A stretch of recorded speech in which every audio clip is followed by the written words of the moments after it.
झूठ का कुआं। सुनैना जैसे ही अपने स्कूल की क्लास में पढ़ाने पहुंची, उसने देखा क्लास खाली है।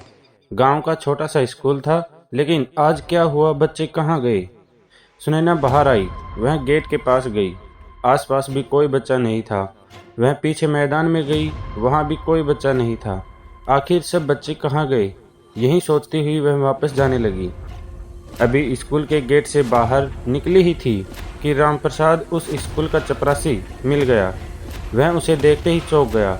अरे मैडम आप!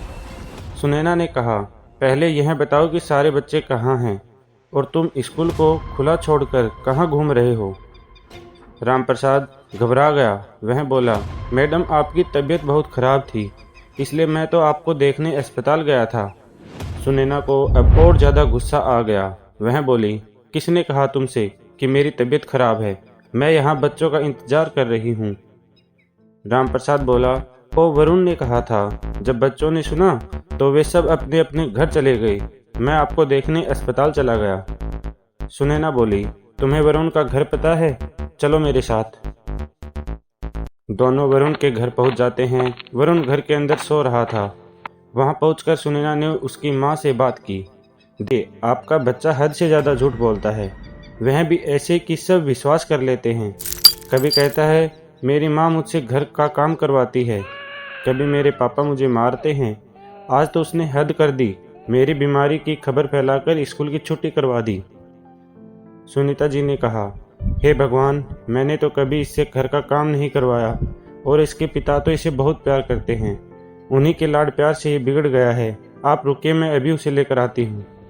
वरुण को देखने घर के अंदर गई, लेकिन यह क्या, वह तो सारी बात सुनकर पिछले दरवाजे से भाग गया था। जी ने आकर बताया कि वह भाग गया है, तो सुनैना ने कहा, आप अपने पति के साथ उसे लेकर कल स्कूल आइए, वहीं बात करेंगे। अगले दिन दोनों वरुण को साथ लेकर स्कूल पहुंच जाते हैं। सुनैना उनसे कहती है, देखिए हम इसे अपने स्कूल में नहीं रख सकते, मैं इसका नाम काट रही हूँ, आप इसे कहीं और पढ़ा लीजिए। भजनलाल जी ने हाथ जोड़ते हुए कहा, मैडम ऐसा मत कीजिए, यहाँ आसपास कोई भी स्कूल नहीं है। मैं आगे से इसकी गारंटी लेता हूँ, यह कभी झूठ नहीं बोलेगा। सुनैना ने कहा, ठीक है, इस बार इसे एक मौका दे देती हूँ, लेकिन अगर इसने फिर से कोई शरारत की तो मैं आपसे बात करे बगैर इसे स्कूल से निकाल दूंगी।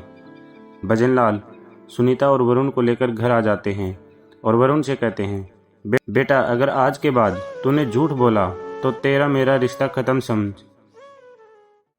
वरुण के ऊपर इन बातों का कोई असर नहीं होता है। वह अपने पिता की बातों पर ध्यान नहीं देता। अगले दिन से वह स्कूल जाने लगता है। कुछ दिन तक तो वह अपने आप को रोके रखता है, लेकिन उसे झूठ बोलने की आदत थी। लोगों को परेशान करने में उसे बहुत मजा आता था। एक दिन वह रात के समय छत पर लेटा था। आसमान बिल्कुल साफ था, तारे चमक रहे थे। वरुण कल क्या झूठ बोलें, किसे बेवकूफ़ बनाए, इसी बारे में सोच रहा था। तभी उसे एक ख्याल आया। आसमान में एक तारा टूट रहा था। उसने मांगा कि उसका झूठ कभी पकड़ा न जाए, वह सच हो जाए। सुबह उठते ही वह स्कूल जाने के लिए तैयार हो रहा था। रात की बात उसे याद नहीं थी। तैयार होकर वह स्कूल जाने लगा तो उसकी माँ सुनीता ने कहा, बेटा नहाकर स्कूल जाना चाहिए था।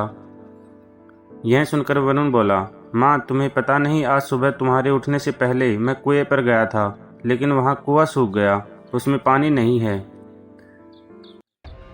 सुनीता परेशान हो गई, हे भगवान, वह तो गांव में अकेला कुआं है, गांव वाले तो प्यासे मर जाएंगे।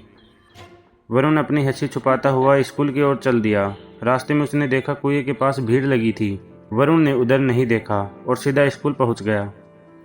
कुछ देर पढ़ाई करने के बाद वरुण को प्यास लगी। वह स्कूल में रखे 4 मटकों में से पानी पीने गया, लेकिन वे खाली थे। वरुण बोला, रामप्रसाद जी ये मटके खाली क्यों हैं? मुझे प्यास लग रही है। तब रामप्रसाद ने कहा, पता नहीं किसकी नज़र लग गई, गांव का कुआं सूख गया। यह सुनकर वरुण के हाथ पैर फूल गए। वह दौड़कर कुएं पर पहुंचा। कुआं सूखा पड़ा था। गांव के लोग उसके आसपास खड़े थे। वरुण को भी प्यास लग रही थी। तभी उसे याद आया कि उसने टूटते तारे को देखकर झूठ को सच बनाने की बात कही थी। वो सच हो गई। वरुण रोता हुआ घर पहुंचा। उसने अपनी माँ सुनीता को सारी बात बताई। सुनीता ने यह सुनकर कहा, मूर्ख, तूने अपने साथ साथ पूरे गांव के लिए संकट खड़ा कर दिया। अब गांव के लोग, उनके बच्चे सब प्यासे मर जाएंगे। पानी का दूसरा कुआं यहाँ से कई किलोमीटर दूर है। वरुण ने कहा, माँ मैं एक और झूठ बोल देता हूँ, क्या पता इससे पानी आ जाए। उसने कहा, कुएं में तो बहुत पानी है। यह कहकर सुनीता को लेकर वह कुएं पर पहुंचा, लेकिन वह अभी भी सूखा था। सुनीता ने कहा, तेरी एक ही बार झूठ को सच करने के लिए वह तारा टूटा था, अब वह काम नहीं करेगा। वरुण रोने लगा। पूरे गांव में यह बात फैल गई। सभी वरुण और उसके माता पिता को कोसने लगे। वरुण के माता पिता बहुत परेशान हो गए। रात होने लगी थी। वरुण और उसके माता पिता वहीं कुएं के पास बैठे थे। उसके पिता को बहुत प्यास लग रही थी, वे तड़पने लगे। वरुण रोने लगा, भगवान मेरे झूठ को झूठ बना दो, मैं अब कभी झूठ नहीं बोलूँगा, मेरे पिता को बचा लो। भी एक और तारा टूट गया। वरुण ने देखा कुएं में से आवाज़ आ रही थी। उसने देखा उसमें पानी भर रहा था। वह पानी ऊपर तक आ गया। वरुण ने पानी निकाला और अपने पिता को दिया। उसके बाद वरुण ने कहा, मैं कसम खाता हूँ आज के बाद कभी झूठ नहीं बोलूँगा। वरुण के माता पिता सभी गांव वालों को बुला लाए।